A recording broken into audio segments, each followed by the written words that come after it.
pela bancada feminina, eu quero lembrar de diversos casos que dizem respeito à violência contra mulheres que passaram pela apreciação desse Conselho de Ética, dessa composição, que contou com a posição e o voto dos parlamentares e que, infelizmente, num dos países que mais violenta e mata mulheres de todo mundo, não deu um bom exemplo. E, portanto, nos causa bastante estranhamento que, num caso que justamente diz respeito a defender a honra de uma mulher que estava no leito de morte, que veio a falecer 10 dias depois, haja uma posição absolutamente desmedida. Vou lembrar algum desses casos, porque talvez, diante, né, do acúmulo de coisas que acontecem na Câmara, nem todos tenham a recordação. Primeiro, um parlamentar apareceu no Fantástico, domingo à noite, para toda a sociedade brasileira assistir, espancando a sua namorada, espancando o presidente. Imediatamente, me lembro, o deputado Chico Alencar mandou uma mensagem no nosso grupo da bancada, à época, Guilherme Boulos era o nosso líder, sugerindo que nós pudéssemos entrar no Conselho de Ética contra ele. Fizemos. O Conselho de Ética não caçou esse deputado. Vejam, ele espancou uma mulher, apareceu para toda a sociedade brasileira. Não caçou. Deu para ele uma bronca, né, uma reprimenda. E eu quero resgatar, muito respeitosamente, o voto em separado do relator desse nosso caso, que disse que mesmo que não é correto caçar um deputado quando se trata de um processo na vara criminal. O conjunto do Conselho de Ética fez uma sanção ao parlamentar, mas o nosso relator fez um voto em separado porque tinha essa concepção de que não se pode caçar um deputado, que outras questões não dizem respeito a questões democráticas. Faço esse apelo porque eu me pergunto de que modo mudou essa concepção do parlamentar de cá para lá. E se ele não poderia refletir a respeito dessa posição que ele já expressou aqui no nesse nosso Conselho de Ética. E veja, eu estou falando de uma agressão contra uma mulher que foi noticiada por todo o país. Mas, para além disso, outros parlamentares também foram aqui julgados por terem sido muito violentos com parlamentares dessa casa, parlamentares mulheres. Comigo, com a deputada Talíria, ofensas machistas, ameaças, inclusive de morte, ofensas gordofóbicas, todas elas foram apreciadas por esse Conselho de Ética. Todos foram absolvidos, todos, sem nenhuma exceção. Quero lembrar também da nossa companheira Marielle Franco, que, de fato, o mandante do seu assassinato teve o caso apreciado pelo Conselho de Ética. Foi definida sua cassação, ainda que no plenário da Câmara nós estejamos há 1 ano aguardando que finalmente isso aconteça. Não teve pressa sobre isso. Não teve uma sanha punitivista. Não teve um senso de justiça sobre Marielle. E eu quero recordar que houve um voto divergente naquela votação. E eu me pergunto por que, de lá para cá, mudou a leitura sobre o que deve ser a apreciação sobre o comportamento dos parlamentares nessa casa. É por isso, senhor relator, senhor presidente, senhores membros desse conselho, que é impossível não ficar indignado. É impossível não se exaltar. É impossível não utilizar de palavras que muitas vezes podem parecer indecorosas. É impossível não expressar a indignação dos corredores que estão aqui lotados, mas de toda a sociedade brasileira que sabe muito bem o que está acontecendo nesse Conselho de Ética. Isso é um processo de perseguição. Porque o crime sobre o qual o Glauber é acusado não é ter botado um provocador para fora, que, como muito bem dito, muitos fariam igual, muitos fariam pior. O deputado Alberto Fraga, do PL, veio aqui dizer isso, que teria feito pior. Se provoca a minha mãe, se provoca a sua mãe, o que você faria? Pela 7ª vez, no seu local de trabalho, como não ficar irritado diante disso? Agora, achar que um deputado deve ser cassado por isso? Tenha uma santa paciência. Ninguém aqui dessa Câmara pode concordar com isso. Olha, na última semana, muitos deputados vieram falar comigo, de diversas colorações partidárias. Sâmia, não tem cabimento. É desproporcional. Mas por que, então, o voto se mantém? E por que, então, se caminha para um pedido de cassação? Tem coisas que precisam ser ditas. E foram muito bem ditas ao longo desse processo. Tem coisas que ficam implícitas, são subliminares, que qualquer criança saberia a motivação. É um processo, sim, de perseguição. Porque o Glauber, diferentemente de todos esses outros deputados e figuras que são agressores de mulheres, vai para a tribuna para falar a verdade. Vai para a tribuna para defender os direitos do povo, para defender os trabalhadores e enfrentar, inclusive, aquele que parece um dos mais poderosos homens dessa casa, mas que se trata somente de mais um dos 513 deputados e que em breve, vai ter a sanção que merece. Por isso, senhoras e senhores parlamentares, essa é a reflexão. Não é possível um conselho de ética que passe pano para agressores de mulheres e queira punir com a sanção máxima de cassação do mandato aquele que veio aqui defender a honra de sua mãe. Não é possível. Essa é a minha fala. Obrigada. Senhor presidente Leir Lomanto, senhor relator, deputado Paulo Magalhães, quero colocar aqui primeiro, elogiar o trabalho do relator em de fato trazer ordem para essa casa, em de fato trazer um exemplo de postura de parlamentares que devem ter dentro dessa casa, né? O decoro parlamentar, infelizmente, é uma coisa que parece que está fora de moda, né? Agressões físicas, né, entre parlamentares, agressões de parlamentares em relação a outras pessoas têm acontecido sem que nenhuma sanção, sem que nenhuma punição seja aplicada. Eu acho que esse caso é emblemático, né, que o deputado Glauber Braga agride primeiro, né, mentindo, dizendo que no dia tinha sido provocado, que no dia tinha sido abordado, quando as próprias imagens, e eu vejo aqui parlamentares que não viram essas imagens que foram enviadas pelo Departamento da Polícia Legislativa da Câmara dos Deputados, as próprias gravações demonstram que, na verdade, foi o contrário. Na verdade, foi o deputado Glauber Braga que abordou o senhor Gabriel Costenaro e que, inclusive, outros parlamentares e assessores do deputado Glauber Braga tentaram segurá-lo e impedir que ele continuasse com a agressão. Ele, descontrolado, partiu para cima, efetivou a agressão e ainda se orgulha disso e traz os seus pares para dizer que outros parlamentares do PSOL e do PT para dizer que fariam até pior na situação do Glauber Braga, mas mais uma vez todos eles repetindo a mentira dita aqui, facilmente verificável nos autos do processo, de que o deputado Glauber que teria sido o abordado, né, e não o contrário. E para além disso, né, quando eu no dia fui, né, ao DEPOL para saber o que estava acontecendo, para entender a situação da agressão, fui eu mesmo, né, o deputado Glauber Braga ficou mais uma vez descontrolado ao me ver no DEPOL, passou a fazer acusações contra mim, passou a me chamar de defensor do nazismo, coisa que alguns dos seus colegas, inclusive o deputado Ivan, que está aqui, já foi condenado na justiça com trânsito e julgado, inclusive já depositou a indenização na minha conta, assim como outros que fizeram exatamente a mesma acusação. Então, não apenas a responsabilização com a cassação do seu mandato e dos seus direitos políticos durante 8 anos, mas também a responsabilização criminal e civil na justiça, não tenho a menor dúvida de que o senhor deputado Glauber Braga vai responder por todos esses atos, né? Então, eu acho muito curioso ver aqui neste Conselho de Ética, né, parlamentares de esquerda falando sobre a desproporção, quando na realidade, não muito tempo, nós tivemos aqui neste conselho, relatado por parlamentares de esquerda, né, um caso de desvio de dinheiro público em que, né, justamente pelo relator ser de esquerda e pelo próprio acusado ser de esquerda, acusado que posteriormente admitiu ter desviado dinheiro público, pelo seu alinhamento ideológico, escolheram, né, absolver, escolheram salvar um parlamentar da cassação do seu mandato e dos seus direitos políticos. Então, eu quero, presidente, reforçar, né, o posicionamento aqui do partido, do União Brasil, de votar pela cassação do deputado Glauber Braga.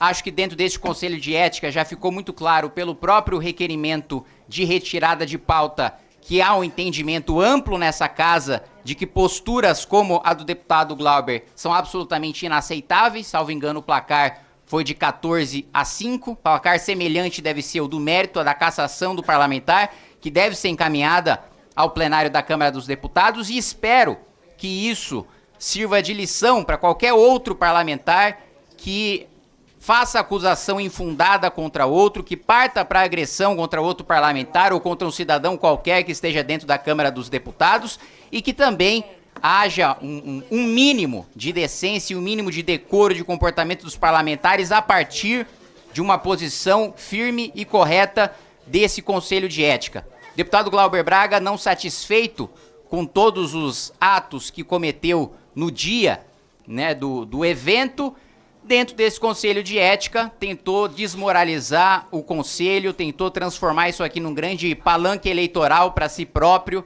né, chamando como testemunha dele, por exemplo, Felipe Neto, que não tem absolutamente nada a ver com os fatos que ocorreram, né, no dia, simplesmente para tentar levantar o seu capital eleitoral ou do seu grupo, trazendo o Felipe Neto aqui para ficar falando mal de parlamentares de direita ou contra aqueles que representaram o deputado Glauber no Conselho de Ética da Câmara dos Deputados, sem que ele tivesse absolutamente nenhuma ligação com os fatos que foram colocados. Assim como outras testemunhas também que foram levantadas, né, justamente para me atacar, para atacar o Movimento Brasil Livre, para atacar os parlamentares que estão defendendo, sim, que o deputado Glauber Braga seja cassado e fique 8 anos banido da vida pública, como acredito que não só esse Conselho vai aprovar, mas também o plenário da Câmara dos Deputados, né? Recorreu ao Supremo Tribunal Federal, o Supremo Tribunal Federal negou, né, o recurso do deputado Glauber em relação à oitiva de testemunhas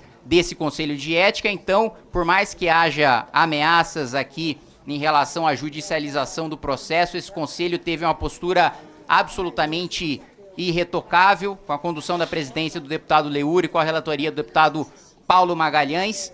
Não, obviamente, né, o PSOL vai questionar na justiça, como questiona, aliás, todas as votações em projetos de lei em que eles são derrotados nessa casa, por não terem voto popular para construir uma maioria e para, de fato, representar a população em apresentar e aprovar políticas públicas, recorrem ao Supremo Tribunal Federal para argumentar que tudo aquilo que eles discordam é inconstitucional e, por isso, o Supremo deveria legislar no sentido que eles queriam, mas no final das contas, não tenho dúvida de que a Justiça vai reconhecer toda a correção desse processo, todos os direitos de contraditório e ampla defesa que foram exercidos pelo deputado Glauber, que me pareceu estar mais preocupado em atacar os seus adversários políticos do que, de fato, rebater todas as acusações que foram feitas contra ele, que foram amplamente comprovadas pelos autos do processo, que infelizmente eu vejo aqui parlamentares de esquerda saindo em defesa do deputado Glauber, sem não ter tirado ali 20 minutos para ler as 16 páginas do voto do deputado Paulo Magalhães. Obrigado, presidente. Questão de ordem. Essa ameaça que ele está fazendo é de quem não tem condição de cumprir o acordo que ele mesmo propôs ali na mesa através de Vossa Excelência. Então, só demonstra que não dá para fazer nem política nesse espaço. Além da truculência, das interrupções, da inconsistência do conteúdo, ele mesmo está querendo passar por cima de algo que acabou. Tá bom, deputado.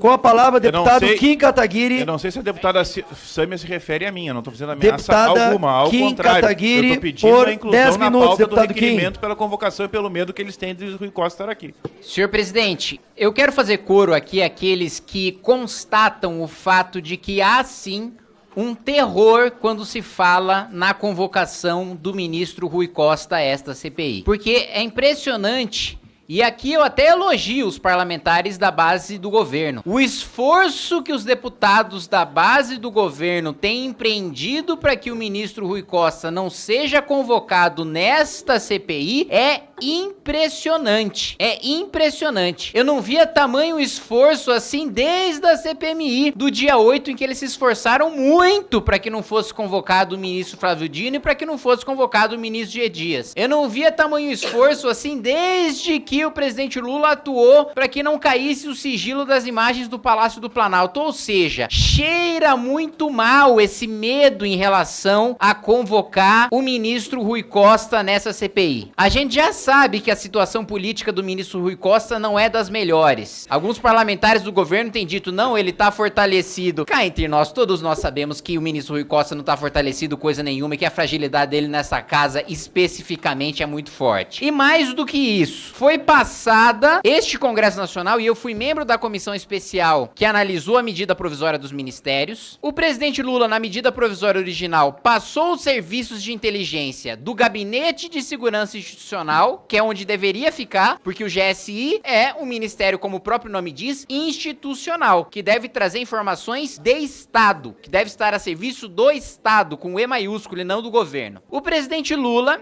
na medida provisória dos ministérios, passa os serviços de inteligência para a Casa Civil, o mais político dos ministérios. E agora, essas informações relativas ao MST estão sob a tutela do ministro Rui Costa. E mais do que isso, quando eu debati essa medida provisória com o líder do governo, o deputado Zé Guimarães, em plenário, o deputado Zé Guimarães disse: veja, vocês não têm o que se preocupar com os serviços de inteligência na Casa Civil, porque não é da natureza do governo petista perseguir adversários políticos.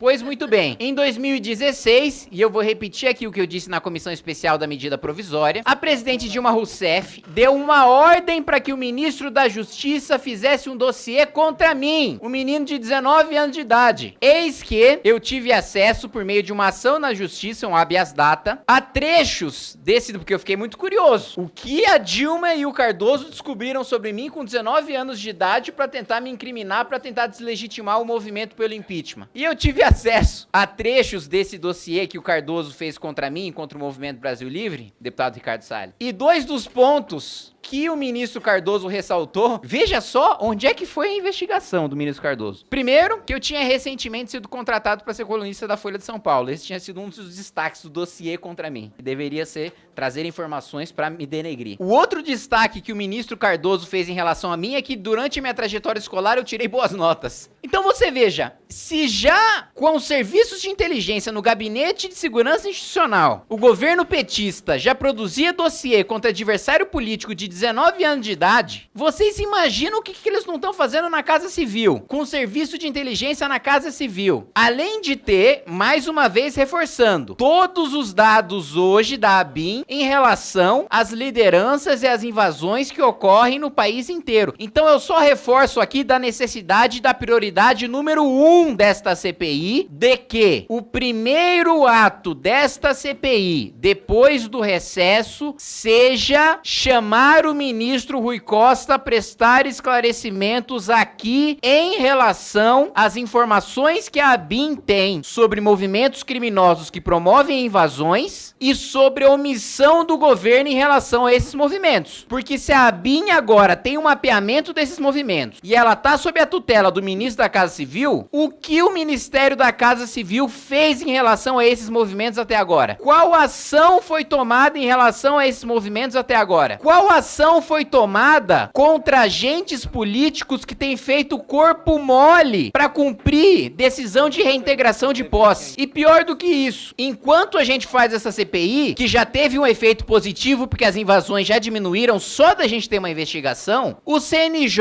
solta uma resolução dizendo que só pode ter reintegração de posse depois de ter uma audiência com o sujeito que teve a propriedade invadida, com o invasor, com a defensoria, com o Ministério Público, com as ONGs que prestam assistência às famílias que estão no lugar invadido, e que mais do que isso, o mandado de reintegração de posse, ele só pode ser expedido depois que a prefeitura cadastrar essas pessoas e colocar essas pessoas num programa de residência. Acabou o direito de propriedade. Ou seja, se você foi invadido, o que diabos você tem a ver com um programa de habitação da prefeitura de um sujeito que invadiu a sua propriedade? E se a prefeitura demorar 1, 2, 3, 4, 5, 10 anos para fazer aquele cadastro? Enquanto nós estamos aqui nesta CPI investigando invasões criminosas, o CNJ tá dando mais salvaguarda para quem invade do que para quem é invadido. Esse tipo de conduta e esse tipo de medida legal precisa ser combatida por essa CPI, porque essa CPI também tem a competência legal de propor solução legislativa. E sobre a Casa Civil, tem outro ponto fundamental que passa pela Casa Civil, que é o filtro de indicações. A Casa Civil faz faz o filtro, levanta o que a gente chama da capivara do sujeito que é indicado. O Tribunal de Contas da União, e aqui o Chico Graziano já mostrou muito bem, e um requerimento que eu aprovei, mais uma vez, nessa reunião teve deputado que disse que não teve documento analisado. Não estão estudando os autos da CPI, porque eu já anexei 600 páginas da parte do INCRA, inclusive o acórdão do Tribunal de Contas da União, que demonstrou que é ilegal a prática de governos petistas de terceirizar, nas palavras do TCU, reforma agrária. E a Casa Civil aceitou a nomeação de mais de 9 membros do MST pro INCRA, que foi justamente o indiciamento que a gente teve na última CPI da existência de uma indústria fraudulenta de titulação de terra. O movimento ia lá, usava gente vulnerável como massa de manobra para invadir a terra, o INCRA concedia a terra, o líder pegava a terra e vendia. E essas nomeações ilegais estão acontecendo agora. Nós temos o dever de, no relatório, encaminhar isso pro Tribunal de Contas da União, porque o Tribunal de Contas da União já suspendeu isso no passado, precisa suspender isso agora, no presente. Tudo isso que está sendo dito agora passa pela Casa Civil. Por isso eu faço um apelo ao relator, ao presidente, a toda a mesa e a todo o plenário. A prioridade número 1 desta CPI, depois do recesso, tem de ser chamar o Rui Costa a esta comissão. Aqueles que têm interesse na CPI do MST, que articularam, operaram, recolheram assinaturas, que vêm aqui esbravejar, chamar o movimento social de terrorista, de bandido, de criminoso, são os mesmos que financiaram e mais estavam presentes no quebra-quebra de Brasília no dia 8 de janeiro. Então é disso que se trata. Se é pra gente falar de fato de criminosos, a gente precisa ir pras cabeças daqueles que estão por trás da articulação da instalação dessa CPI, que são os mesmos que aprovam no plenário da Câmara pacote do veneno, que atacam a delimitação, demarcação das terras indígenas e que tem todo o interesse que o país não avance na reforma agrária, porque são grileiros. Com a palavra, deputado Kim Kataguiri, tempo de liderança, 10 minutos. Senhor presidente, quero dialogar aqui como foi proposto aqui pelo deputado Nilton Tato. Primeiro, em relação a investimentos, né? 526 bilhões de reais em infraestrutura para a reforma agrária. Isso não se converteu na ponta em benefício para os assentados e não adianta tentar criticar o Mensageiro, o Chico Graziano, porque ele não trouxe dados de pesquisa dele. Ele trouxe dados de julgado recente. Recente, deputado Tato, não é do passado não. É do segundo mandato do governo Dilma. É de muito recente, do Tribunal de Contas da União, que inclusive os próprios ministros do Tribunal de Contas da União levaram isso agora pro presidente Lula, por indício de irregularidade de indicação do INCRA, por parte do superintendente do INCRA, por parte das nomeações do governo Lula, que tem aceitado nomeações do MST, que o próprio Tribunal de Contas da União já determinou que são ilegais. Então não é dado lá de trás, lá de antigo, não. É dado absolutamente recente de uma instituição independente, inclusive vinculada a este poder, que é o poder legislativo, que é o Tribunal de Contas da União, deputado Tato. Além disso, além disso, pra te atualizar. Não me interrompa, deputado. Não, os autores dos estudos. Não me interrompa. Deputado Nilton, tá tudo seguindo. Depois o senhor fala, deputado Nilton. O seu tempo, deputado. Não me interrompa. Volta aí 30 segundos, por favor. Deputado. Porque senão vem um promotor do Ministério Público Federal e te denuncia por nipofobia. Então, não me interrompa. Vamos segurar. Vamos lá.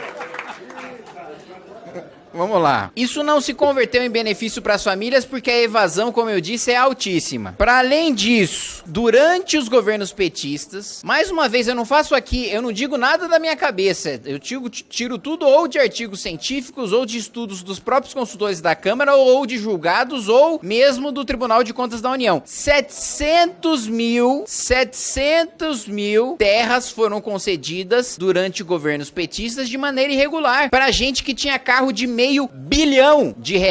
Pra gente que tinha mandato eletivo. Deputado, se Vossa Excelência não tá lendo os autos desta CPI e depois os deputados de esquerda vêm dizer, depois os deputados de esquerda vêm dizer que o relatório tá pronto, depois os deputados... Não, calma, vamos lá. Não é um caso não. São dezenas de milhares de pessoas com mandato eletivo, com renda familiar per capita acima de 20 salários mínimos e tudo isso tá no relatório do Tribunal de Contas da União que está nos autos desta CPI, deputado. E vocês insistem em dizer que o relatório dessa CPI tá pronto e vocês não leem o que tá no relatório da CPI. Ou mesmo, não tá nem no relatório. Está nos autos. autos, está nas informações que estão à disposição do relator. Vocês mesmos não estão lendo o processo da CPI. E aí vocês vêm aqui dizer que o relatório está pronto. Vocês mesmos não pegam os dados daquilo que está anexado nas investigações da CPI. E ainda mais para complementar, você colocou, o Brasil saiu do mapa da fome. Primeiro é importante a gente diferenciar o que é agricultor familiar do que é assentado. O número de agricultores familiares, de produtores de alimento no Brasil, é muito maior do que o número de assentados. Então vocês muitas vezes criam essa narrativa para confundir agricultor familiar como se todo agricultor familiar fosse de um movimento sem terra. E a maioria esmagadora não é. Aliás, este mesmo acórdão do Tribunal de Contas da União demonstrou a irregularidade seguinte: 1 milhão de assentados ocupam 88 milhões de hectares e 4 milhões de agricultores familiares ocupam 80 milhões de hectares. Tem cidade em que você concedeu terras e que você criou assentamentos maior do que o número da população total daquela cidade. Mais uma vez, eu não tô falando levianamente, tá no relatório do Tribunal de Contas da União, que se Vossas Excelências estivessem acompanhando o que tá escrito nos dados e nos requerimentos de informação que nós aprovamos aqui nessa CPI, Vossas Excelências saberiam. Mas não, o que tem é palanque político, o que tem é discurso. Eu não tô discutindo aqui, tem uma produção de café, tem uma produção de arroz orgânico. Eu não quero investigar nada disso, porque nada disso é crime. Tudo isso é atividade legítima. Se vocês estão produzindo arroz orgânico, maravilha. Vocês estão produzindo café, maravilha. Vocês estão produzindo vinho, veio uma deputada aqui, ofereceu vinho, ofereceu o suco de uva, experimentei o suco de uva, maravilhoso, excelente. Isso não tem nada de ilícito nisso. Que a gente tá investigando aqui é crime, é extorsão, é invasão, é agressão, é trabalho análogo à escravidão, como a gente recebeu aqui o depoimento do casal de ex-MST. É isso que a gente tá investigando nessa CPI. E para além disso, ainda sobre o mapa da fome, a FAO, durante o governo Lula, ela mudou o critério de cálculo para aqueles que estão dentro e aqueles que estão fora do mapa da fome. Então, magicamente, aqueles que passavam fome no Brasil passaram de 7% para 1,3%, porque o critério da FAO passou a adotar merenda escolar e refeições fora de casa, que foram implementadas por governos estaduais e não pelo governo federal, para levar em consideração quem está ou quem não está no mapa da fome. Então o critério mudou, não foi a política pública do governo que mudou. E mais uma vez, o que eu tô trazendo aqui são dados. O que eu tô trazendo aqui, você pode ter as suas opiniões, mas você não pode ter os seus próprios fatos. E o que eu tô trazendo aqui são os fatos, deputado Nilton Tato. Você pode fazer uma cara de discordância, você pode olhar pro Valmir e dar uma risadinha, é absolutamente legítimo e é do jogo democrático e do jogo político. Mas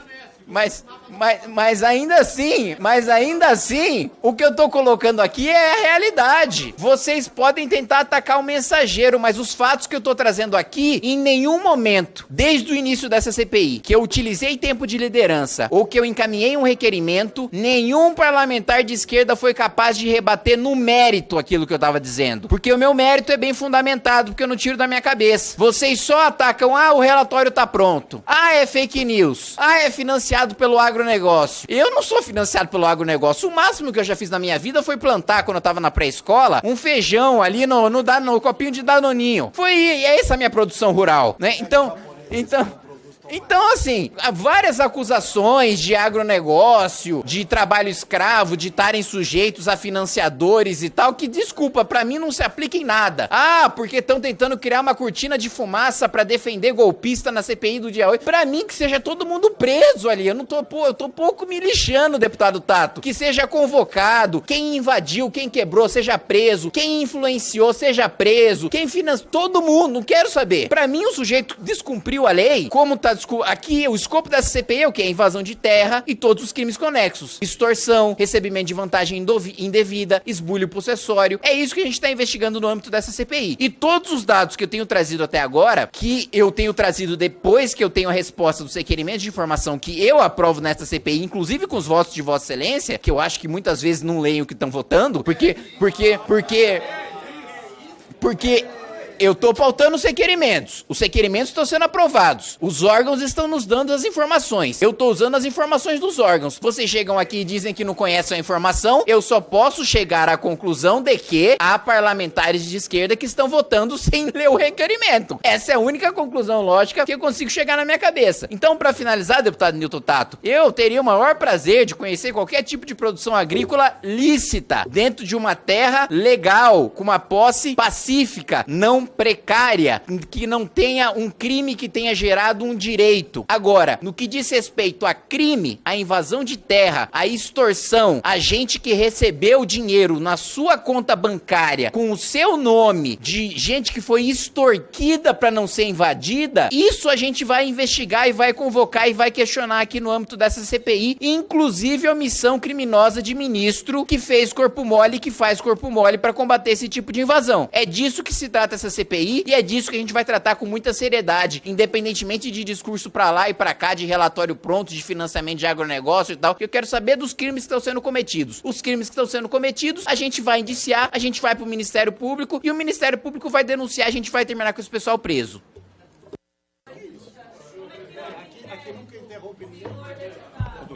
A deputada que nunca interrompe ninguém. Deputada. Que só é interrompida.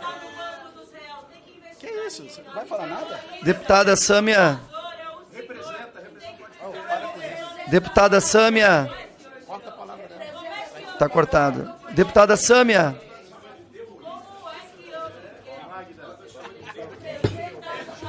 Olha aí, a interrompida.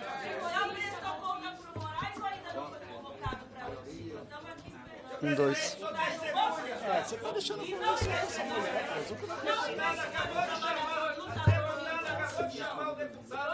Deputada Sâmia. Deputada Sâmia. Deputada Sâmia.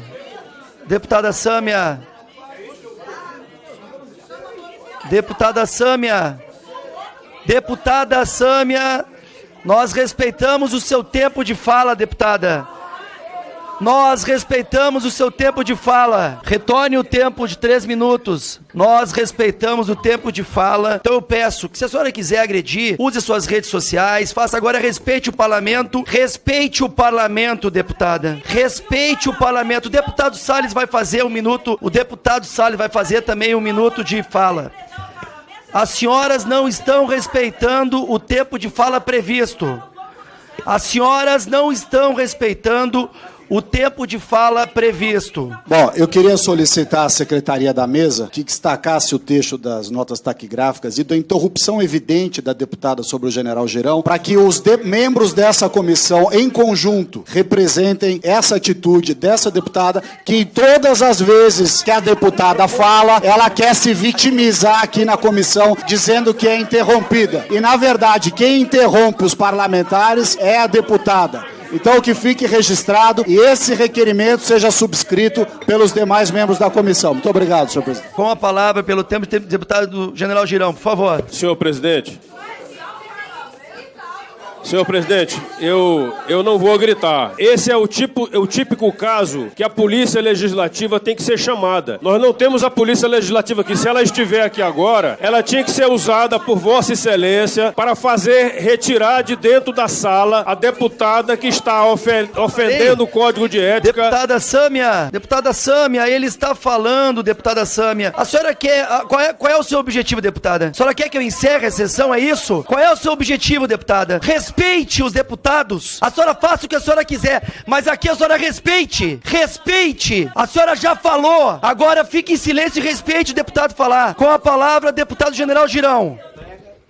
Senhor presidente, não tem condição. A gente precisa usar o regimento interno. Infelizmente, esse é um instrumento que nós temos que usar. Eu não estou tendo o direito aqui de falar e de expressar a minha opinião aqui, o meu pensamento, porque costumeiramente nós somos interrompidos. Então, é lamentável isso daí. É lamentável, mas é o jeito da esquerda de se comportar. Eu vi sequenciadamente o MST destruir propriedades privadas produtivas, queimar máquinas, abater animais vivos pelo simples fato fato de abater. Para quem estudou um pouco da doutrina militar, isso daí é considerado terrorismo. Isto sim é terrorismo. Então nós precisamos, nessa CPI aqui, mostrar para a população quem foram as pessoas que estiveram fazendo esses atos e quem apoiou esses atos. O secretário disse que os fazendeiros fazem uma autodefesa. Isso é um escárnio. A própria Secretaria de Segurança Pública, a Polícia Civil, sabe como ela está chamando o que o senhor chamou de autodefesa? Milícia privada e armada. Está aqui nesse inquérito enorme, posso ler, mas está aqui à disposição de quem quiser dar uma olhada, também está público. Senhor secretário... Qual o número, deputado? Milícia privada e armada. É esse o inquérito que está em curso hoje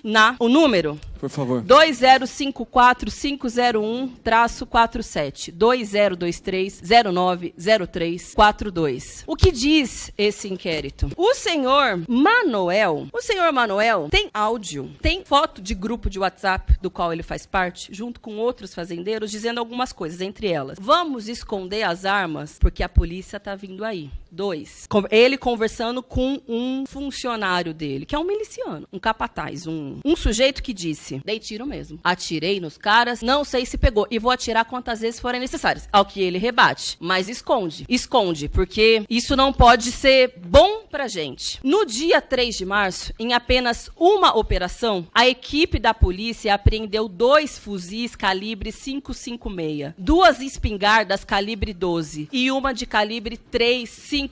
Isso aqui é autodefesa? Fuzil? São 5 armas numa só operação que foi apreendida de um desses fazendeiros, que aqui provas de que ele mandou mesmo atirar nesses trabalhadores rurais que fazem ocupação no Pontal do Paranapanema. Não é autodefesa. Mas, senhor secretário, eu gostaria de aproveitar a presença do senhor, porque na última sexta-feira nós vivenciamos, infelizmente, a 2ª maior chacina da história do estado de São Paulo. Só perde para a chacina do Carandiru. Foram 14 pessoas que foram assassinadas. Há relatos, inclusive, de requintes de crueldade. Uma das pessoas que foi assassinada tinha uma criança no seu colo antes disso acontecer. E sim, todos nós queremos saber por quê e quem matou o policial Patrick. E eu falo isso como filha de policial. Tem muita gente aqui que faz demagogia. Eu sei o que passa um policial. Porém, não admito que se faça demagogia sobre a morte de nenhum trabalhador de segurança pública para justificar uma chacina, a 2ª maior da história. E não há nenhuma prova de que qualquer uma dessas pessoas que foi assassinada na cidade do Guarujá tenha alguma coisa a ver com o assassinato desse policial. Isso não é uma questão menor, porque nesse exato momento existe uma comissão, uma comitiva de parlamentares da Alesp, lá da nossa Assembleia Legislativa do Estado de São Paulo, junto com a OAB, junto com a Ouvidoria da Polícia e com o CONDEP, que estão nesse momento na cidade do Guarujá, ouvindo os moradores, pessoas que moram ali e que estão relatando que diariamente a polícia entra nas casas, bate nos adolescentes e que estão vivendo um verdadeiro momento de guerra e de terror. Acho que é fundamental trazer esse tema, porque às vezes parece que se quer passar uma ideia de que se trata simplesmente de preservação da propriedade, preservação da ordem. Mas tem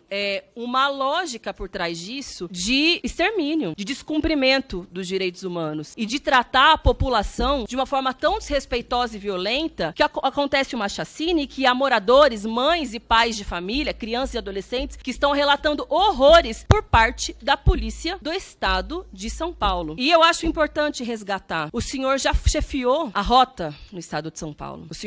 Eu gostaria de ter chefiado. O senhor foi retirado da rota. Não, também. Há declarações do senhor, eu ainda não terminei, o senhor pode falar depois, não lhe passei o tempo. O senhor foi retirado da rota, há inclusive vídeos nas redes sociais que o senhor admite que matou muito. É um motivo bem ruim, de fato. O senhor representa talvez um segmento de bolsonaristas que acha que é razoável lidar com o tema da segurança pública dessa forma, mas segurança pública é um tema muito sério. Há muitas pessoas que gostariam de esperar uma postura por parte da segurança pública do estado de São Paulo, dos policiais que são decentes, trabalhadores decentes da segurança pública, existem muitos, mas que não merecem ser chefiados por...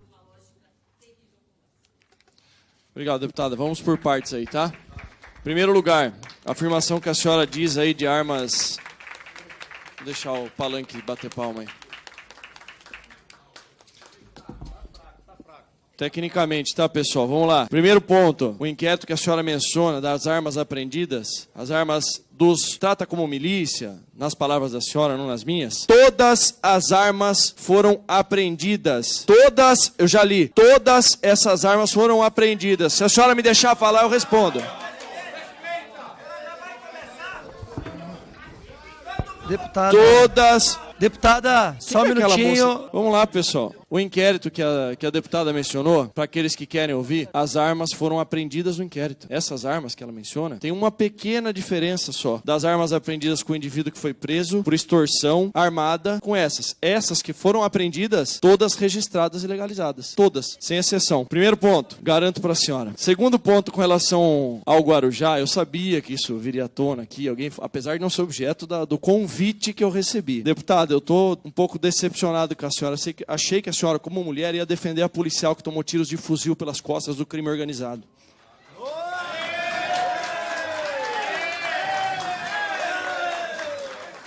Eu achei que a senhora fosse defender. Para que os senhores saibam, ontem à tarde eu estive na Santa Casa de Santos. Ontem à tarde eu estive na Santa Casa de Santos visitando a Cabo Gomes, a Cabo Nadiara Gomes. Graças a Deus, e não tem outra afirmação que não seja essa, ela sofreu 7 disparos de fuzil, uma arma de guerra, atingida pelas costas covardemente por 4 indivíduos do crime organizado. Disparo nas costas e no ombro. Ninguém sai matando, deputado. Já vai chegar a vez do senhor falar. Ela está bem, passou por procedimento cirúrgico. O soldado Uriel, atingido na virilha, por Deus também está vivo. Então, senhores, essa narrativa não passa de narrativa. Agora aqui, prestem atenção, senhores. Eu não estou querendo politizar nem polemizar, estou respondendo. Essas narrativas de que houve tortura, que foram executadas, todos os exames do Instituto Médico Legal, as necrópsias, não apontam nenhum sinal de violência, muito menos de tortura. É um documento oficial. Então, senhores, o que existe pela primeira vez no estado de São Paulo é um governador que tem coragem de enfrentar o crime organizado. Deputado que está sendo ainda investigado por grilagem de terras. E aí é importante dizer, isso é invasão, porque isso é apropriação de uma terra indevidamente, que não é o que faz o movimento social. O deputado falou até da minha vida conjugal, não sei qual o interesse que ele tem nisso, mas estou bem com isso, bem tranquila. Não pude terminar de fazer a minha fala, ele pôde terminar de fazer a dele. Eu queria entender por que existe essa diferença de tratamento entre homens e mulheres membros dessa CPI. Aqui é uma comissão parlamentar de alto nível. Que vitimou Questão de ordem. 10 Artigo trabalhadores 95, rurais artigo no 95, município de Pau d'Arco. Como parágrafo eu estava 1º querendo combinado com o demonstrar, artigo 175, inciso 1º. Deputado Helder, deixa ela terminar o tempo mas dela. eu posso pedir questão de ordem a qualquer momento. Volta a palavra aí. Posso pedir questão de ordem a qualquer momento. Estou muito surpresa. Posso pedir questão de ordem a qualquer momento. Tempo de liderança ela tá. Muito surpresa com essa interrupção. Cabe questão de ordem a qualquer momento, senhor presidente. E é sobre o que ela está falando. Deputado, ela está no tempo de liderança, depois a gente vê a questão de ordem, senhora. Criminalização de movimento social, mas primeiro que assim, esse já é um erro conceitual, né? Porque criminalização é a gente aprovar aqui na Câmara dos Deputados uma lei penal, o presidente da República sancionar, e aí sim nós estamos criminalizando alguma coisa. Inquérito investiga crime que ocorreu no passado. E é disso que se trata essa comissão. O inquérito, ele investiga se há indício de materialidade de autoria. E se não há indício de materialidade, ou seja, se não há crime, ou se os crimes que estão sendo cometidos não são por parte destes movimentos citados, como o MST, não há o que se preocupar. Não há nenhuma preocupação com a investigação. Um deputado falou aqui anteriormente que não teria medo nenhum de convocação de membros, de financiadores ou de qualquer pessoa relacionada ao MST, mas no início desta reunião, os deputados vieram aqui a esta mesa pedir para que as convocações fossem transformadas em convite. Então, peraí, onde é que está todo este não temor em relação à convocação dessas pessoas, mesmo porque foi pedido até para transformar uma convocação minha em convite. Eu estava convocando o secretário de Segurança do Estado de São Paulo. Eu nem entendi porque pediram para transformar isso em convite, porque o secretário viria aqui convocado sem nenhum problema para prestar os esclarecimentos sobre os crimes cometidos no Estado de São Paulo. E por que eu digo crimes? Eu não digo de maneira leviana, não. Já há decisão da Justiça do Estado de São Paulo de prisão preventiva contra Zé Rainha e 2 dos seus auxiliares, né, por extorsão. E a justiça fala em prova de crime, não em indício de crime. Então, respaldado pela justiça de primeiro grau do estado de São Paulo, eu digo, sem problema nenhum, que há crime de extorsão e que este crime, conexo ao crime de invasão, porque a extorsão, como foi feita, segundo a Polícia Civil do Estado de São Paulo, o sujeito chega no proprietário e diz o seguinte: olha, se você não me pagar uma vantagem indevida, dinheiro, terra, etc., eu vou invadir sua terra. Ou, outra hipótese narrada pela Polícia Civil do Estado de São Paulo: se você não me pagar, eu não vou desocupar a sua terra. E a gente está falando de um sujeito que hoje está preso preventivamente, mas que no passado já foi condenado pela Justiça Federal, ou seja, já é reincidente.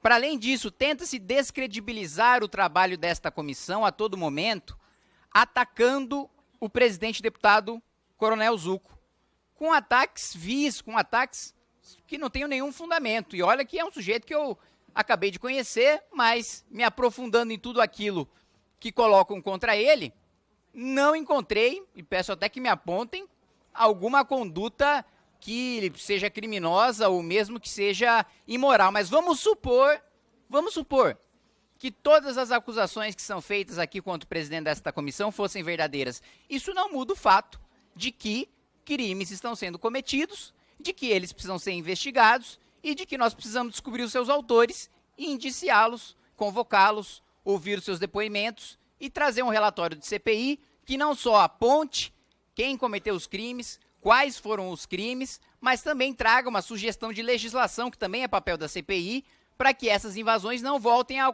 acontecer. Papel preventivo, legislativo da CPI. E um ponto fundamental de ser esclarecido aqui é que eu pessoalmente defendo a reforma agrária. Agora, não é um movimento privado que define se uma terra cumpre a sua função social ou não, gente. Isso é algo básico do Estado Democrático de Direito. É o poder público que define, se aquela propriedade cumpre ou não a sua função social. Um crime não pode gerar direito. Eu não posso invadir uma terra porque eu arbitrariamente estou dizendo que ela não cumpre a sua função social, porque só quem determina é o poder público, e daí exigir uma negociação. Isso é ilegal. Protestos em favor de reforma agrária, não há problema nenhum. Manifestações parlamentares em favor de reforma agrária, não tem problema nenhum. Invasão de terra que não pode dar margem, para negociação, porque senão todo mundo começa a cometer crime para negociar algum benefício próprio. Isso não pode, também não pode assassinar sem terra. Ninguém aqui está defendendo assassinato sem terra, pelo contrário, que o sujeito seja punido com rigor da legislação. Inclusive eu defendo na Comissão de Constituição e Justiça que todos os crimes, fiz essa sugestão ao relator, inclusive, de um projeto que está lá em votação sobre aumentar ou tornar hediondo o homicídio ou a lesão gravíssima com resultado morte contra trabalhadores do campo, defendi que todos os homicídios se tornem hediondos, que o sujeito, inclusive que matou sem terra, seja punido mais rigorosamente. Agora, as esquerdas historicamente, né, ou setores da esquerda, têm sido contra aumento de pena, endurecimento de pena, tem o seu posicionamento, mas não é esse posicionamento que tem sido defendido na Comissão de Constituição e Justiça, pelo menos por parte do Partido dos Trabalhadores. O PSOL, ainda na figura do deputado Tarcísio, tem sido mais cauteloso nessa questão. Mas o ponto final é que invasão não pode ser instrumento de negociação com o poder público. E é disso que se trata essa CPI, e ela não pode ser descredibilizada em nenhum momento por nenhum interlocutor, por nenhuma pessoa, em razão de um mensageiro ou em razão de um membro dela, porque o que importa são os fatos. E fato é que há crimes e há criminosos, e esses precisam parar na cadeia. Ponto. Obrigado, presidente. A gente está acompanhando a CPI do MST ganhando um protagonismo lá na Câmara dos Deputados, diferentemente da CPI dos atos golpistas. Essa CPI só acontece na Câmara, só tem deputados. Essa semana a gente viu a deputada Sâmia Bonfim tendo o microfone cortado por conta de uma investigação que está rolando contra o presidente da comissão, o deputado Zucco, que também já esteve aqui conosco. Queria ouvir dos senhores, começando então pelo deputado Kim, porque a deputada foi quem teve o microfone cortado sobre esse assunto, se o senhor, que não é da base do governo, não acha que esse assunto é um assunto da CPI, deputado? Isso definitivamente não é um assunto da CPI, né? Eu acho que se há uma investigação como há contra o deputado Coronel Zucco, isso deve ser apurado na investigação e na CPMI que foi aberta. Eu não tenho a menor dúvida de que se ele fosse convidado ou convocado a prestar esclarecimentos na CPMI, ele prestaria, né? Não é objeto da CPI do MST essa investigação, né? Isso está no próprio requerimento, na justificação, enfim, todos sabem que este não é o objeto, né? Você investigar as invasões golpistas aí do dia 8, você já tem uma CPMI justamente por isso, e diz o próprio regimento da casa que você não pode, e isso é muito invocado principalmente pelo governo contra deputados de oposição em plenário, que você não pode se dirigir de maneira injuriosa a um colega ou qualquer autoridade da República, né? E aqui a gente não está nem falando de calúnia ou de difamação, a gente está falando de algo que sequer envolve uma conduta criminosa por parte da vítima, que é a injúria, né? Deputada, a senhora acha que existe alguma articulação da base do governo para judicializar essa questão? Andréia, bom, primeiro que o questionamento que eu fiz ao presidente da CPI a respeito do inquérito, né, que está em curso contra ele, a Polícia Federal, não foi com o intuito de fazer com que a CPI o convocasse ou que ele prestasse esclarecimentos. No momento, foi a leitura de uma notícia do G1, porque é relevante que a sociedade brasileira saiba qual é o intuito daqueles que organizaram e que conduzem a CPI do MST, né? O objetivo de criminalizar os movimentos sociais, de desgastar o governo no momento em que todo mundo busca saber quais foram os organizadores e que cometeram a tentativa de golpe de Estado no dia 8 de janeiro. Bem, nós, da base do governo, estamos nos articulando numa linha de defesa, mas também de ataque, ou seja, apresentar os argumentos em defesa da reforma agrária, todas as decisões judiciais que falam em nome do direito de ocupar terras para pleitear aquilo que é previsto na Constituição, mas também no ataque de qual é o papel de ruralistas que financiaram as campanhas dos parlamentares,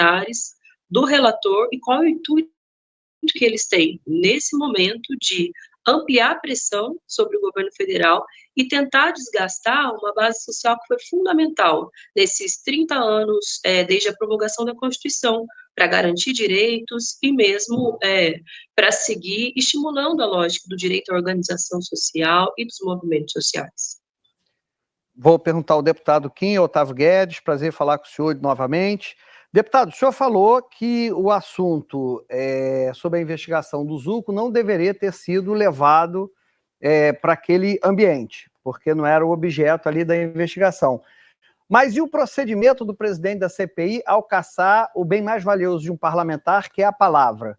O senhor achou que naquele momento ele demonstrou um equilíbrio que vai ser necessário para presidir uma CPI tão delicada, ou seja, que desperta tanta paixão como essa?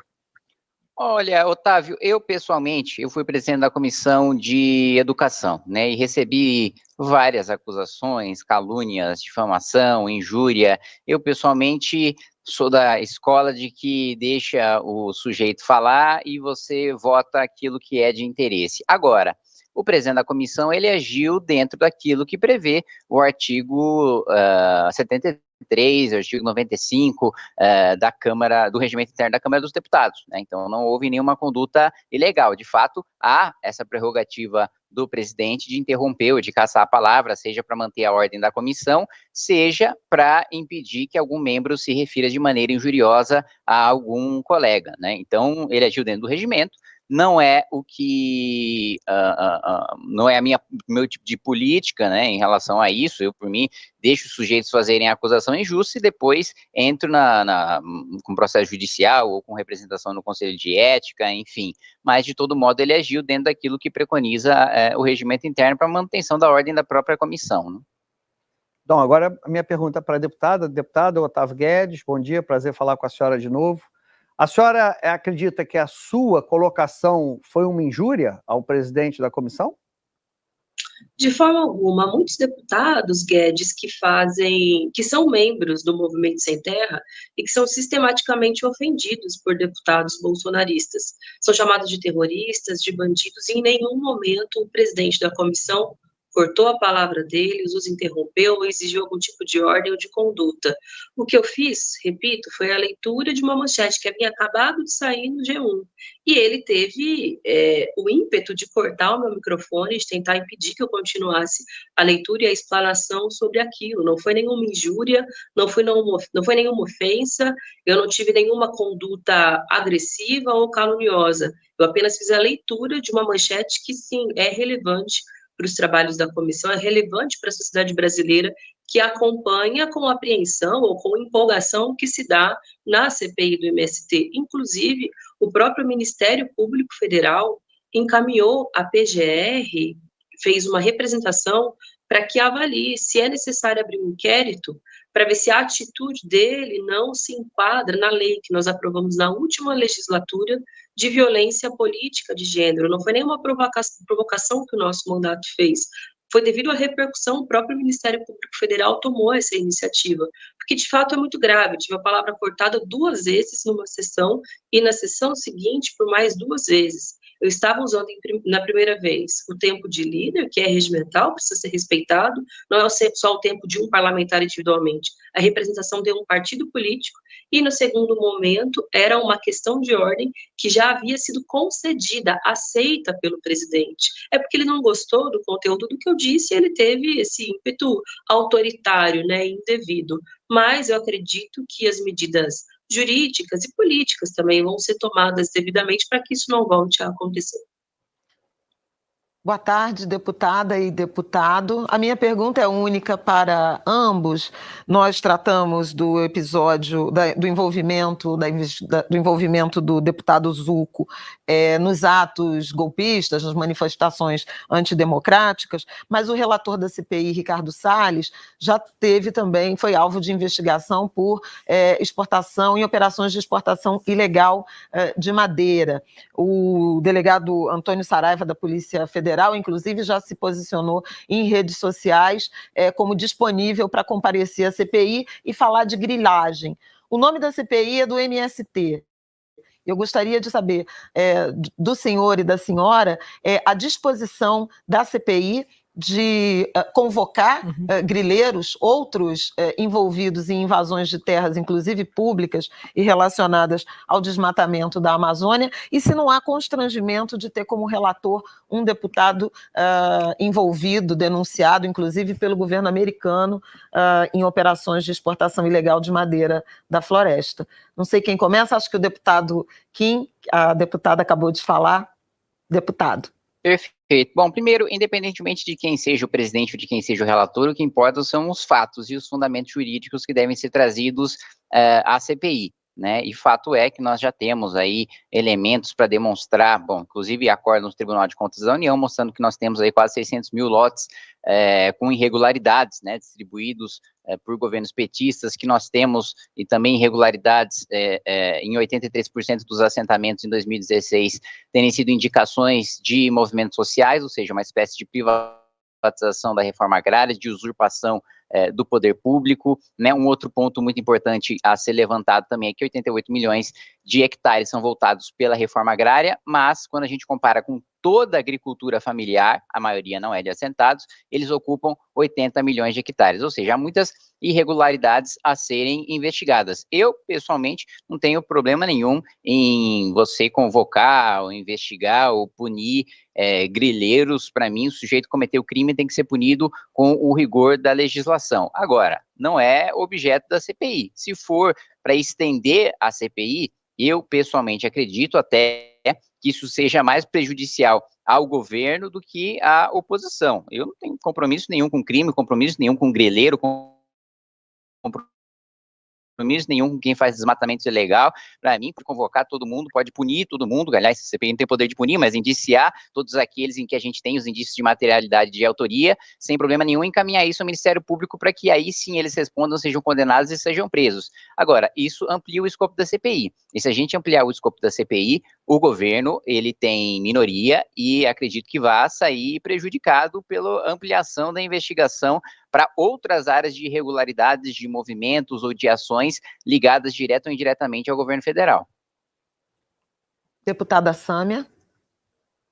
Bom, o próprio relator da CPI, antes mesmo dela ser instalada, ameaça ampliar o seu escopo, à medida em que ele insiste em levar para a temática do MTST, tentando fazer da CPI um palanque eleitoral, adiantando um pouco a disputa que pode ser que aconteça para a prefeitura da cidade de São Paulo. Quando a gente fala na possibilidade de convocação de latifundiários já identificados pela justiça como responsáveis por grilagem de terra, considerando, por exemplo, que muitos deles têm as suas propriedades sobrepostas àquelas terras que já foram demarcadas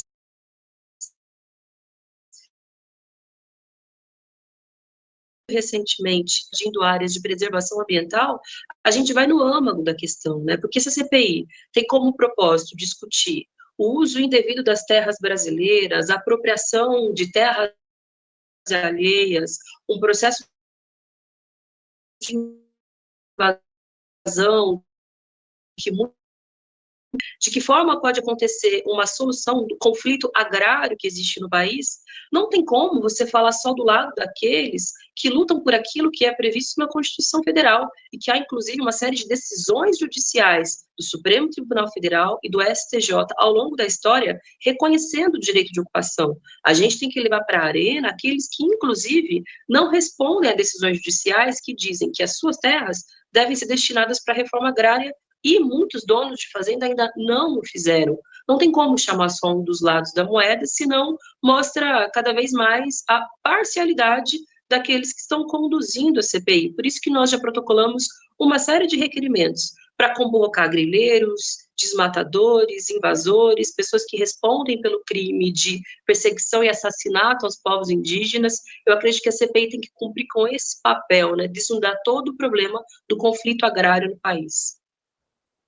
Boa tarde, deputados. É Arthur da Pieve aqui no estúdio. Eu agradeço o tempo de vocês aqui conosco. E queria enfatizar um ponto da pergunta anterior da Flávia e que tem a ver com o que a senhora acabou de falar, deputada. Dentro dessas convocações, a senhora vê espaço para a convocação do delegado Saraiva como um dos ouvidos nessa CPI, que já se disponibilizou a falar? E nós do PSOL já protocolamos o pedido de convocação a ele, eu e a deputada Talíria. Fiquei contente com a disponibilidade dele de se fazer presente. Eu acho que ele é uma peça importante, porque ele atuou muito recentemente na Polícia Federal, principalmente nesse caso escandaloso de tentativa de exportação de madeiras ilegais para os Estados Unidos, que envolvem diretamente o relator da CPI, ex-ministro Ricardo Salles, e depois disso foi perseguido e foi demitido. Então, se nós estamos falando de conflitos, né, que acontecem nas terras brasileiras, nos rincões brasileiros, ou mesmo ações ilegais, sem dúvida ele é uma peça fundamental, não somente para falar desse caso, mas de tantos outros, né, que a Polícia Federal, que fiscalizadores, né, da boa conduta no campo têm a dizer para a nossa CPI. Eu espero, de verdade, que os demais possam aprovar, mas nós temos consciência, né, de que nós somos minoria, de que há uma ampla maioria de bolsonaristas e de aliados do próprio Ricardo Salles nessa CPI que vão tentar criar obstáculos para que ele não se faça presente. Mas a gente tem algumas táticas paralelas, né, de convocar outros nomes que talvez seja do agrado desses deputados, mas de pessoas de quem nós possamos extrair também informações relevantes sobre conflitos como esse. Deputado, o que o senhor acha dessa convocação do ex-delegado Saraiva, por favor? Eu acho que o que o delegado Saraiva investiga, e acho que investiga com uma legitimidade um delegado de polícia, é o desmatamento ilegal na Amazônia, salvo engano, e a venda de madeira ilegal, né? Mais uma vez, ampliar o escopo da CPI, na minha visão, é pior para o governo do que para a oposição. né, porque em relação à oposição, eu sou 100% a favor da gente tratar de desmatamento ilegal, né, um estudo, inclusive, de um doutor, consultor da Câmara dos Deputados, doutor Schneider, ambientalista, né, demonstrou que os assentamentos são responsáveis, os assentamentos, né, aquelas terras em que foi feita a reforma agrária por meio do INCRA, eles são responsáveis por 13,5% de todo desmatamento na Amazônia legal, apesar de ocuparem apenas 5,3% da região, né? Ou seja, há um desmatamento ilegal sistemático e desproporcional, não que haja uma boa proporção de desmatamento ilegal, mas há um abuso até, né? Você vai muito além de um desmatamento de uma pequena área, a gente está falando aí de milhões de hectares na Amazônia legal, em que assentados têm cometido esses crimes e têm muito provavelmente também feito o cometimento de crimes transnacionais e eventualmente até internacionais, que a gente sabe que apesar da Europa apontar muito o dedo em relação ao Brasil sobre sua questão ambiental, importa muito da madeira ilegal que é extraída aqui no nosso país, e se não houvesse essa compra por parte de países europeus, o desmatamento ilegal aqui no Brasil, sem dúvida nenhuma, reduziria substancialmente.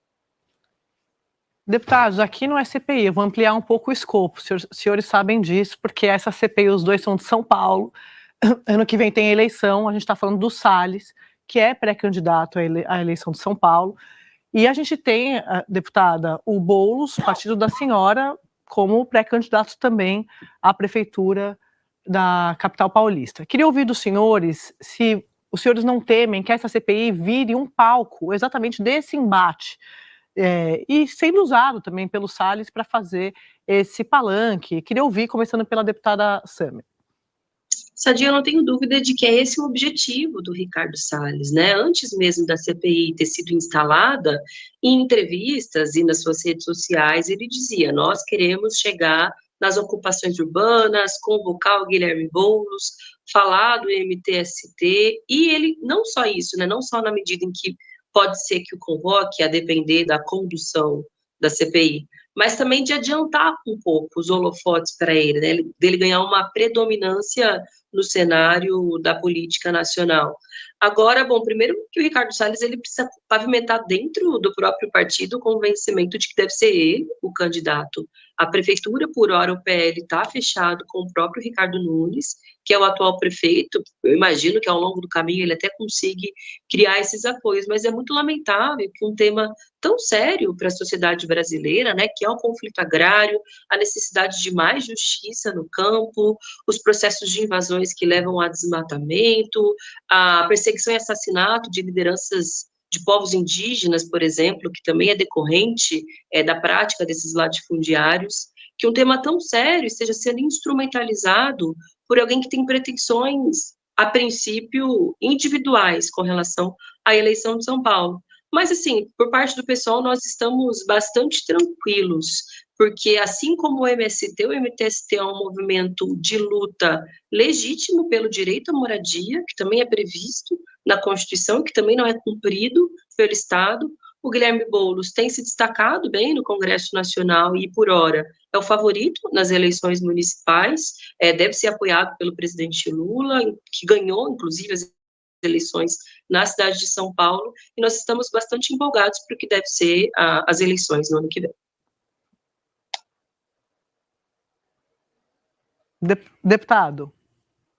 Na minha avaliação, toda comissão você tem holofotes voltados para todos os parlamentares que se posicionam e que representam seus eleitores, né? Acho que isso é inevitável, todo parlamentar tenha visibilidade nos seus discursos, nos seus posicionamentos em comissões, seja de inquérito ou não seja de inquérito. Agora, não defendo e, inclusive, lutarei contra que a CPI se torne algum tipo de antecipação de disputa eleitoral para a prefeitura, porque a gente está lá para investigar invasões de terra criminosas e crimes conexos, né? Como, por exemplo, nós temos aqui no estado de São Paulo o caso de extorsão, de prisão preventiva e de prova de extorsão por parte do Zé Rainha, que é o líder da FNL, né? Nós também temos, como eu disse, esse caso, né, de desmatamento em assentamentos que também precisam ser investigados. Nós também temos indicações do MST para órgãos do INCRA, que já ocorreu no passado, que já houve decisão do Tribunal de Contas proibindo, mas que o governo petista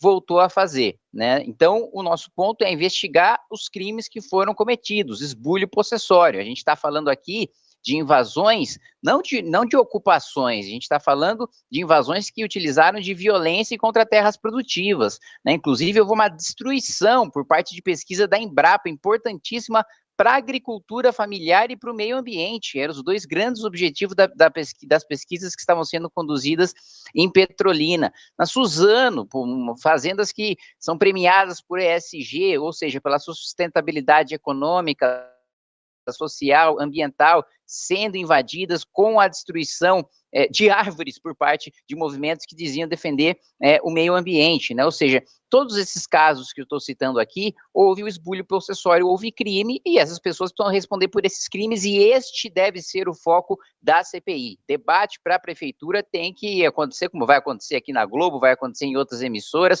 quando começar o período eleitoral ou pré-eleitoral. A CPI tem de focar na investigação de crimes, de invasões, de extorsões, de violência, enfim, de todos os crimes que são cometidos nessas invasões absolutamente ilegais que tentam, né, no cometimento de crimes, gerar uma condição de negociação para gerar direitos, mas nós não podemos, né, privatizar a reforma agrária, a gente não pode, e isso é ilegal, e isso inclusive é prejudicial ao Estado Democrático de Direito, dar poder para um movimento privado decidir se uma terra cumpre sua função social ou não. Isso é papel do poder público, senão a gente vai viver uma anarquia, senão movimentos de todos os tipos, por exemplo, vamos supor, um movimento aí de grileiros decida que o direito constitucional à propriedade esteja sendo violado numa invasão aí do MST e decidam eles mesmos fazer a reintegração de posse. Isso é absolutamente ilegal também, né? Então, nós não podemos privatizar a interpretação constitucional, né? Isso é papel do poder público, e veja só que eu estou falando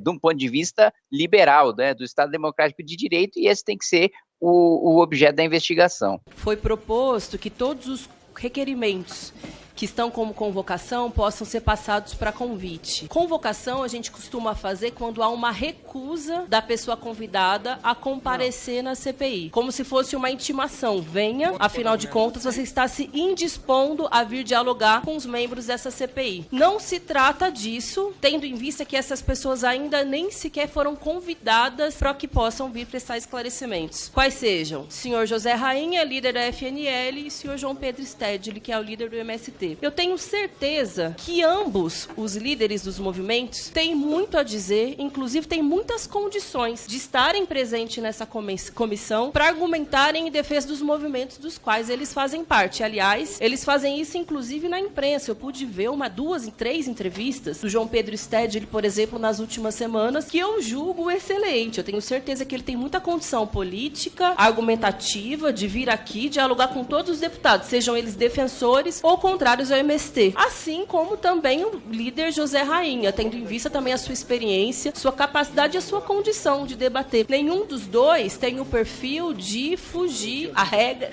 fugir da raia, fugir da luta, ou se intimidar com nenhum perfil de nenhum parlamentar, com ninguém. Afinal de contas, há décadas constroem um movimento social pela luta, pela reforma agrária. Então não vejo motivo para que desde já a CPI tenha essa postura de fazer uma convocação. O que também nós não queremos, presidente, é que todos esses processos sejam judicializados, porque é possível. Todas as pessoas, quando elas são convocadas de antemão para uma CPI, elas podem, inclusive, recorrer a habeas corpus, elas podem, inclusive, ter o direito de permanecer em silêncio. Acho que não é isso que a gente quer. A gente quer que tenha um bom debate, um debate frutífero. Seria o melhor. Essa postura intransigente ou indisposta ao diálogo não auxilia nos trabalhos que mesmo vossas excelências querem ter com essa CPI. Tenho certeza, deputado Kim e os demais, que vocês querem vir aqui conversar com essas pessoas. Através de convocação, corre um risco grande. Ou delas não virem, porque podem conseguir um habeas corpus, ou mesmo delas manterem o direito de não conversarem, de não apresentarem as suas posições, o que seria pior para o andamento dessa CPI do trabalho de todo mundo. Com a palavra, deputado Kim, por 3 minutos. Deputada Sâmia,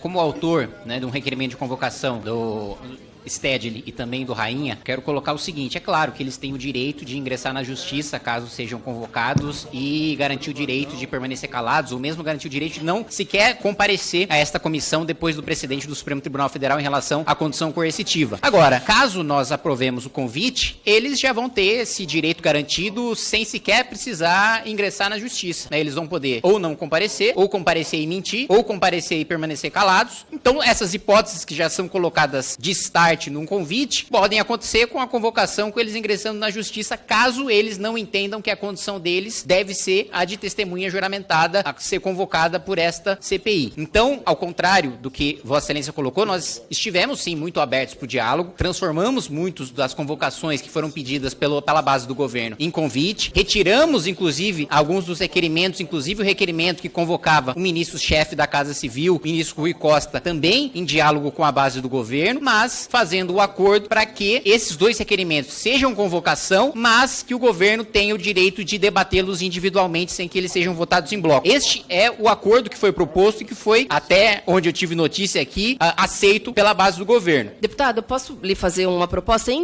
como uma contraproposta? Porque há a possibilidade de ser feito um convite com um compromisso dos convidados de estabelecer uma data, é até melhor para todo mundo se organiza, sabe exatamente quando vai lidar com isso. Que geralmente é o que a gente adota nas comissões, inclusive quando o senhor foi presidente da Comissão de Educação, costumava adotar também esse método, ou dos demais fóruns e instrumentos aqui dessa casa. Faz um convite, o convidado se compromete com uma data, combina o procedimento, etc., para poder estar aqui presente, para evitar, inclusive, que se pule uma etapa. Que se você já vai direto para a convocação, você pula uma etapa seguinte de pressão sobre o próprio convidado. Vocês vão acabar abrindo mão de um instrumento que seria o direito de vocês. Acho que isso é uma possibilidade, inclusive, para a gente trabalhar nessa comissão e nas demais. Obrigado, deputada Sâmia. Nós vamos... Agradeço, deputada Sâmia, mas... Então, presidente, só para avisar que nós vamos manter a nossa obstrução desses itens. Ok. Requer, nos termos do artigo 117, inciso 6 do Regimento Interno, a retirada do requerimento 4 da pauta da presente reunião. Que é sempre que a gente tem alguma pessoa que quer que abra um diálogo com os membros da comissão, se estabelece um convite. Caso esse convite seja negado pela pessoa, se estabelece um método de convocação. E por que o método de convite é melhor? Inclusive, se abre a possibilidade da pessoa que está sendo acionada possa indicar a data, o momento, o conjunto dos deputados, inclusive, podem se preparar para isso. E ambos os citados, que são Stedley e o José Rainha, são pessoas que têm um histórico de presença pública, de debate político, inclusive de debate com a imprensa. O Stedley, nas últimas semanas, deu uma série de entrevistas e argumentou excelentemente bem sobre a temática do movimento social. E eu tenho certeza que, estando presentes aqui da Câmara, poderia fazer o mesmo. Que vocês têm o objetivo de criminalizar com essa CPI, ainda que o escopo dela seja especificamente sobre o MST, e vocês estendem indiscriminadamente para outros movimentos sociais, e reitero, algo que pode a todo momento também ser judicializado e, portanto, as ações dessa CPI invalidadas nesse sentido. Está encerrada a votação. Está rejeitado. Número 2, requerimento número 4 do senhor Kim Kataguiri, que requer a convocação de um dos líderes da Frente Nacional de Lutas, senhor José Rainha, para esclarecer a atuação do movimento e denúncias de cometimento de crimes. Para encaminhar a votação do requerimento, passa a palavra ao deputado Kim Kataguiri. Senhor presidente, é fundamental que a gente escute o senhor José Rainha aqui na condição de convocado. Mais uma vez, bom, foi dito sobre a minha atuação na presidência da Comissão de Educação e, de fato, a praxe das comissões permanentes é convidar e, caso o ministro não compareça, convocar. Agora, uma comissão permanente é muito diferente de uma comissão parlamentar de inquérito, que tem a função básica de investigar, que tem pela sua própria natureza o poder de fazer convocações, inclusive de cidadãos comuns, coisa que as comissões permanentes não têm o poder de fazer. Então, a gente está numa situação muito diferente, uma comissão parlamentar de inquérito, como nós fizemos na legislatura passada na Comissão Parlamentar de Inquérito que investigou as irregularidades do BNDES. Nós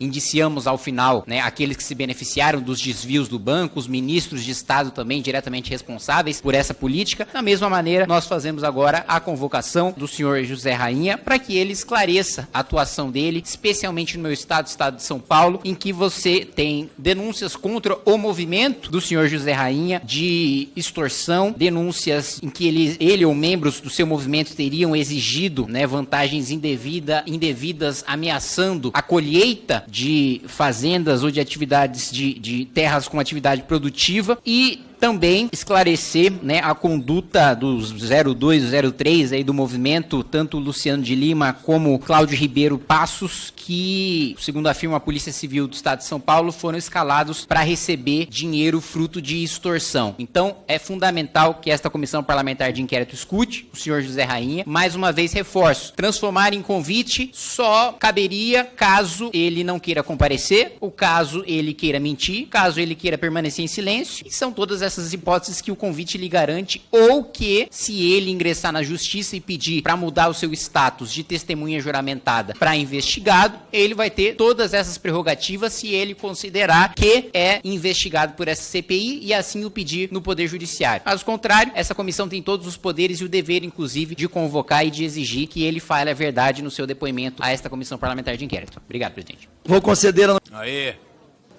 17 sim, 6 não. O requerimento está aprovado. Vamos agora ao próximo bloco. Requer, nos termos do artigo 117, inciso 6, do regimento interno, a retirada do requerimento 6 da pauta da presente reunião. Presidente, esse requerimento propõe a convocação do líder do MST, o senhor João Pedro Stedley. É público, de amplo conhecimento, que o João Pedro Stedley, pela grande liderança que é do maior movimento social da América Latina, não tem medo de ninguém. Não tem medo de vir aqui ou de ir em qualquer lugar na imprensa, seja falando para multidões ou falando para as redes sociais ou falando para os parlamentares da necessidade de luta pela reforma agrária do nosso país, com conhecimento técnico, jurídico e mais, com conhecimento da vida do povo brasileiro, num dos países que há uma dos maiores índices de concentração fundiária do mundo e que há um agronegócio que vem cometendo uma série de crimes, mas também de um agronegócio que foi parte do financiamento e parte ativa da tentativa de golpe de Estado do dia 8 de janeiro, que foi disso que se tratou, que precisou de gente que colocou grana, colocou ônibus, botou dinheiro, inclusive, para essas máquinas de fake news nas redes sociais, para convocar aqueles que são mais fanáticos para que viessem até aqui. Então são esses que devem ir para o Banco dos Céus, que devem ser considerados convocados. Agora, lideranças que lutam pela reforma agrária, pelo direito de alimentação do povo brasileiro, por justiça social, deveriam estar aqui como convidados. Mas se querem que ele venha, não tem problema. Vão dar um banho naqueles que estão fazendo a convocação. Para encaminhar contra, deputado Kim Kataguiri. Senhor presidente, o discurso de que a investigação está cheia de ilegalidades e etc. foi um discurso que eu escutei muito durante a CPI do BNDES. No final das contas, ingressaram na justiça e não conseguiram invalidar um ato sequer. O deputado Coronel Crisóstomo participou da investigação, não conseguiram invalidar um ato sequer da investigação e no final indiciamos membros então, do então governo da ex-presidente Dilma Rousseff. Para além disso, né, deve haver sim um esclarecimento por parte do líder do MST sobre o que foi anexado, aliás, após nós aprovarmos o requerimento da deputada Carolina de Tone, aquilo que foi apurado na CPI FUNAI INCRA, que foi explicitado inclusive aqui pelo ex-presidente do INCRA, Chico Graziano, que são os 700 mil lotes com irregularidades, né, atestados pelo Tribunal de Contas da União, que foram distribuídos pra gente com mandato eletivo, que foi distribuído pra gente com renda familiar per capita acima de 20 salários mínimos, que foi distribuído pra gente com um carro de R$500 mil, que foi distribuído pra gente que estava sob a influência desses movimentos e que, aliás, o próprio Tribunal de Contas atestou